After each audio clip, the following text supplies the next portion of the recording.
बिस्मिल्लाहिर्रहमानिर्रहीम। अस्सलाम वालेकुम दोस्तों, टेस्ट स्मार्ट की जानिब से आप सबको अपने चैनल में खुशामदीद कहता हूं।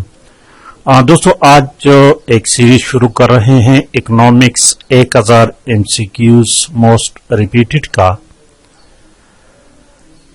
और आप दोस्त सोच रहे होंगे इससे पहले एक और सीरीज मैंने शुरू की डॉगर कारवान बुक्स का, तो उसको भी जारी रखूंगा। डोंट वरी, उसको भी कंप्लीट करूंगा इंशाअल्लाह ताला, और इसी को भी लाजमी कंप्लीट करूंगा। और इसकी बुनियादी वजह यह है क्योंकि आजकल लेक्चरशिप्स के लिए टेस्ट हो रहे हैं पब्लिक सर्विस कमीशन KP में, तो उसके लिए स्पेशली ये वीडियोस तैयार कर रहा हूं। तो उसी सीरीज को भी साइड बाय साइड कंप्लीट करूंगा और इसी को भी कंप्लीट करता रहूंगा, और इसके साथ साथ मजीद और भी सीरीज अपलोड करता जाऊंगा। तो आज इस सिलसिले की वीडियो नंबर 1 है। आप दोस्तों ने अगर अभी तक इस चैनल को सब्सक्राइब नहीं किया है तो प्लीज चैनल को सब्सक्राइब करने के साथ वीडियो को लाइक और शेयर लाजमी करें। तो शुरू करते हैं क्वेश्चन नंबर 1 से, इकोनॉमिक्स 1000 MCQs। क्वेश्चन नंबर 1 है, the balance of payment is understood as. Balance of payment, एक होता है बैलेंस ऑफ पेमेंट और एक होता है बैलेंस ऑफ ट्रेड। इन दोनों में फर्क वाजी आपको पता होना चाहिए कि what is the difference between balance of payment and balance of trade. और ये भी याद रखें कि मुफीद जो है वो बैलेंस ऑफ ट्रेड है, सॉरी बैलेंस ऑफ पेमेंट है। बैलेंस ऑफ ट्रेड जो है वो बैलेंस ऑफ पेमेंट का एक हिस्सा है। तो इसको बहुत आसानी से समझने के लिए ऐसे हैं कि बैलेंस ऑफ ट्रेड से हम वो मुराद लेते हैं जिसमें सिर्फ विजिबल गुड्स, ट्रेड तो आप जानते होंगे कि ट्रेड क्या है, ठीक है, बैनुल अक़वामी तिजारत हम करते हैं। तो बैलेंस ऑफ ट्रेड में सिर्फ विजिबल गुड्स वो अशिया जो फिजिकल हो, बॉडी रखता हो और उसकी इंपोर्ट एक्सपोर्ट होता हो, तो उसको उसकी ट्रेड को बैलेंस करना, तो उसको हम बैलेंस ऑफ ट्रेड कहते हैं। और बैलेंस ऑफ पेमेंट जो है इसमें बैलेंस ऑफ ट्रेड प्लस यानी visible good plus invisible good, Asia और खिदमात। बैलेंस ऑफ ट्रेड में सिर्फ आशिया होते हैं और बैलेंस ऑफ पेमेंट में आशिया के साथ साथ खिदमात की इंपोर्ट एक्सपोर्ट को भी हम बैलेंस करते हैं, ठीक है दोस्तों। तो यहां पे लिखे the balance of payment is understood as.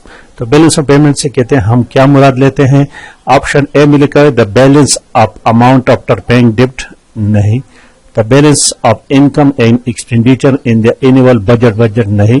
Option C को जरा देखे, option see the balance between a Nations expenditure on import and it receives from exports, ठीक है।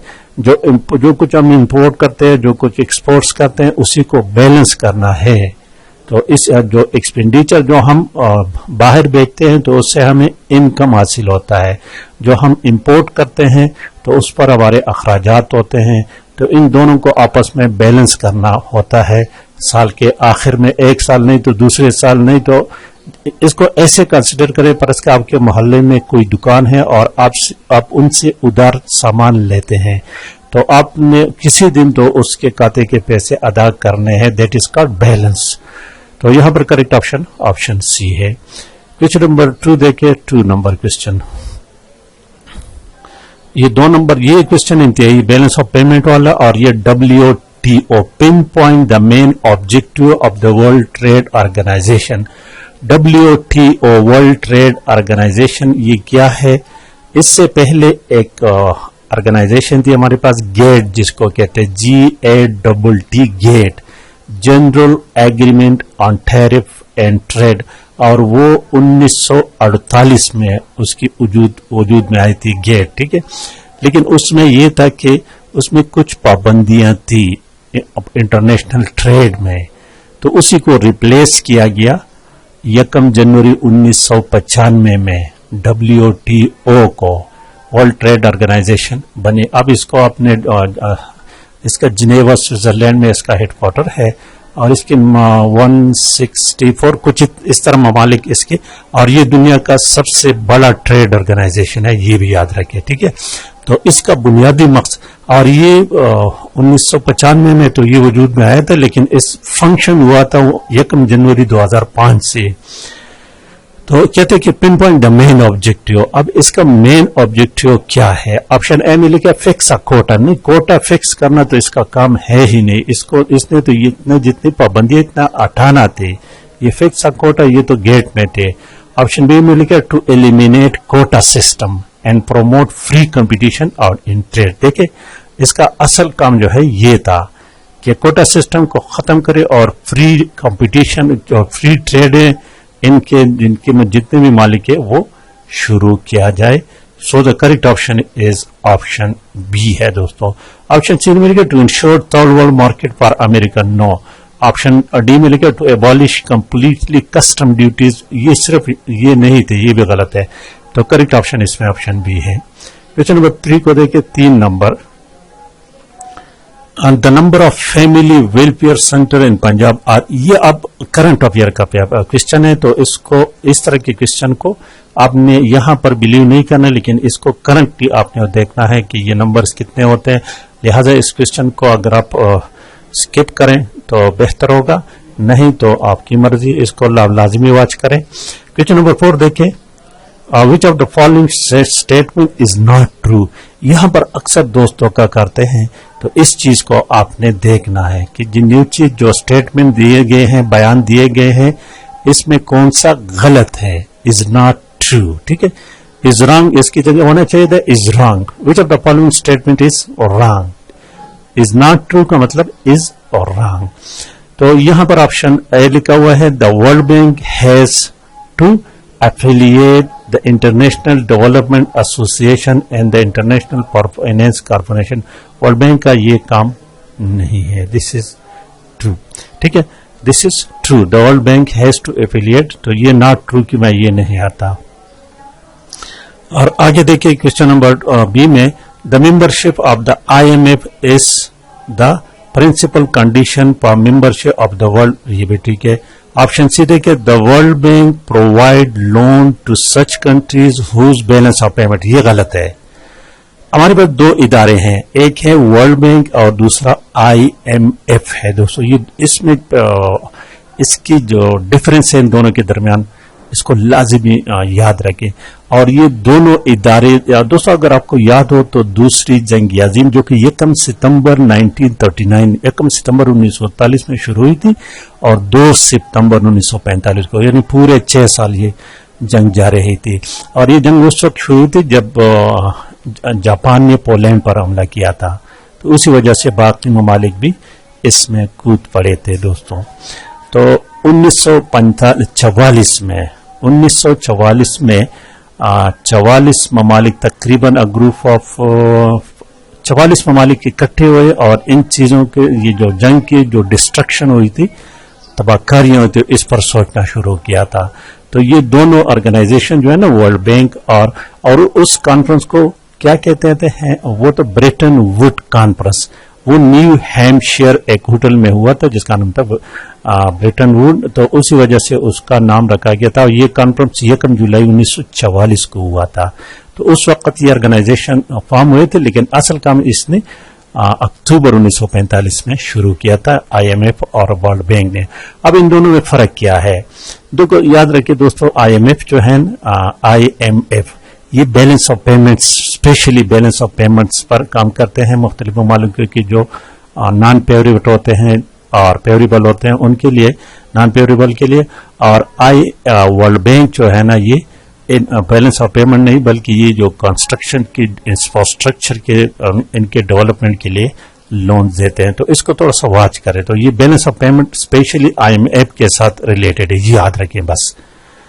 बैलेंस ऑफ पेमेंट के लोन जो देने होते हैं वो IMF का काम है। 4 नंबर क्वेश्चन हो गया। क्वेश्चन नंबर 5 को जरा देखें। ये देखें IMF, यहां भी उस IMF का फंक्शन है। Identify the main function of IMF। IMF का क्या फंक्शन है, देखिए ऑप्शन यहां पर डायरेक्टली चलते हैं ऑप्शन सी पर। To make foreign exchange reserves available for those country facing balance of payment difficulties. देखिए, this is the main function of IMF, International Monetary Fund। Question number 6 देखिए। Question number 6, The United Nations celebrated International Year of Shelter for the Homeless. یہ اس وقت کی بات ہے. یہ بھی اگر اس طرح کے کوشچن اب میرے خیال میں اب پیپر میں آنے کی چانسز بہت کم ہوتے ہیں, لیکن اس کا کریکٹ آپشن اس کا آپشن جو ہے یہ 87 آپشن بھی ہے. کوشچن نمبر 7 دیکھیے. The Islamic Development Bank will provide $500 million in capital to create what? To International Islamic Foundation for Science and Technology. Option 20 میں کریکٹ آپشن ہے. اس طرح کی کوشچن بھی کہ اگر آپ اگنور کریں تو کوئی بات نہیں. اب آپ کوشچن نمبر 8 دیکھیں. 8 نمبر کوشچن کو دوستوں, 8 نمبر کوشچن کے the domestic production of crude oil. اب یہاں کروڈ آئل پر ڈے, ٹھیک ہے, یہ کوشچن شاید پچھلے ادوار کے ہیں. کرنٹلی پاکستان میں کروڈ آئل جو ہے اس کی پروڈکشن جو ہے 85,000 پر ڈے ہے. 85,000 بیریل پر ڈے. یاد رکھے, اس کوشچن کو نوٹ کر لیں. 85,000 بیرل پر ڈے ہے. اور 9 نمبر کوشچن کو ذرا دیکھیے. Question number 9. اب یہ دیکھیے ورلڈ ٹریڈ آرگنائزیشن. یہ ورلڈ ٹریڈ آرگنائزیشن IMF اور یہ دوسرا WTO ورلڈ بینک, ان تینوں کو اچھی طرح سے پڑھ لیں. اس میں انٹرویو میں بھی کوشچنز آئیں گے اور پیپر میں بھی اس کے کوشچن آ سکتے ہیں. The regulation of world trade organisation, یہ تو 1995 میں پاؤنڈ ہوا تھا, لیکن اس کو ریگولیٹ کیا گیا تھا 1 جنوری 1905 سے. Option D is the correct option. اور دیکھتے ہیں آخری question. The biggest market Pakistani export. Pakistani import اور ایکسپورٹ دونوں کے لیے بگیسٹ مارکیٹ جو ہے یہ USA ہے. تو آپشن کوشچن نمبر 11, 10 اور 11 دونوں میں USA کریکٹ آپشن ہے. 11 اور 10 میں دونوں میں USA کریکٹ آپشن ہے. اور یہ بھی یاد رکھیں پاکستان کے امپورٹ جو ہے نا وہ زیادہ تر آئل, منرل فیول, مشینری, جو کہ ان کی قیمت بہت ہائی ہوتے ہیں. اور پاکستان کے ایکسپورٹس جو ہے کاٹن, رائس وغیرہ وغیرہ, ان کی قیمتیں مارکیٹ میں بہت کم ہوتی ہیں. تو دوستو آئی تھنک ویڈیو لمبی ہو رہی ہے, آج کے لیے اتنا کافی ہے. باقی انشاءاللہ تعالی slowly and gradually we will go carry on it. اگر آپ کو ویڈیو پسند آئی سمجھ گئے تو لائک اور شیئر لازمی کریں. Thank you for watching.